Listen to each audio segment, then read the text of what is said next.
The laptop was cheap, scratched, and smelled faintly of cigarettes. I didn't realize it already knew everything about me. I found the listing on Craigslist one random Tuesday night while scrolling for a cheap backup laptop.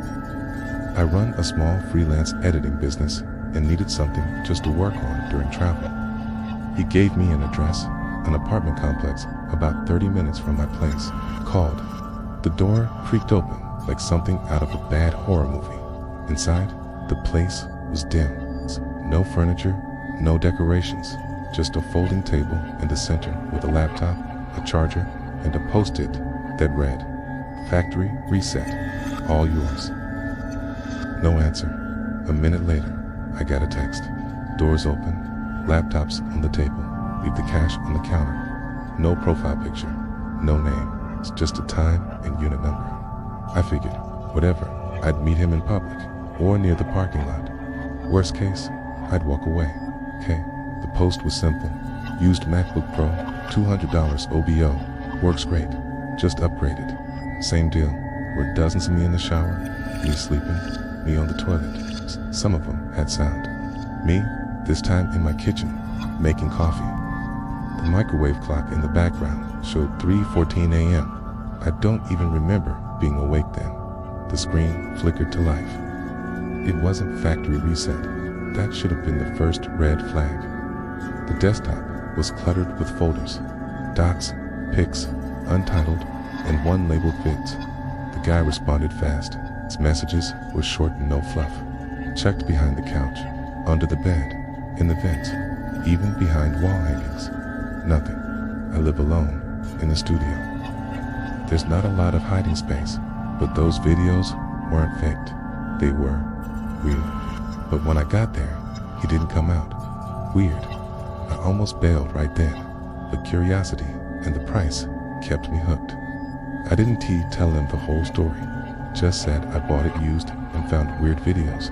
Hi, I bought a creepy laptop, and now I'm paranoid someone's filming me. He plugged it in, dug around, and after a few minutes, looked up and said, "Dude," covered all the vents. Stuck tape over every camera, even the peephole. But I couldn't shake the feeling that I was being watched, that somehow someone knew every move I made. This isn't just video storage, it's been censored. The silence was thick. Still, I dropped the envelope on the counter and walked out with the MacBook, a pale, bony hand stroking my hair. At home, I plugged it in and hit the power button. The screen went black for a second, then came a shaky video. It had been taken from inside my apartment, the original owner's account. Maybe it's encrypted, but get this, some of the videos were added last night. It's from a hidden angle. I opened VIDS first, figuring I'd wipe everything afterward. I never claimed the laptop, never finished the format, never found out who sold it. Inside were dozens of files. No names, just timestamps. I clicked on the most recent one. It was my apartment. I saw myself walk into frame, yawning, scratching my head, totally unaware.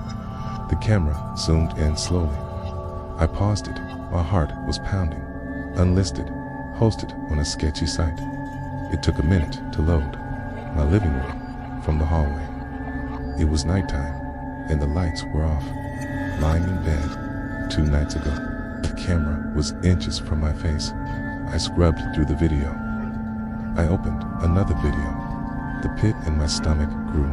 My hands started shaking. I opened the next video, and the next. Breathing. Heavy breathing. Okay. I slammed the laptop shut and ran through every inch of my apartment. I barely slept that night. The next morning, I took the laptop to a tech friend. "What do you mean?" I asked. "There's a cloud folder that's been uploading every time it connects to Wi-Fi." My stomach dropped. "Uploading? To where?" He paused. I hadn't turned the camera on. I hadn't even opened the lid again. I told him to wipe the drive, full format. He agreed, but told me to call the police. I didn't. What could I even say? That night, I unplugged everything in my apartment. So 3 days later, I get an email from an address I didn't recognize. No subject, no text, just a link. I clicked it, a private video. When it did, I almost vomited. It was me, but that's not what made me scream. It was the hand in the frame, and I never felt it. I tried to call the police, so I picked up my phone. A new email came in. It's 4 words. Check your closet. Now, I didn't. I ran. I haven't been back since, but sometimes, late at night, I still get those emails. No subject, no text, it's just links. And in every new video, the camera gets closer.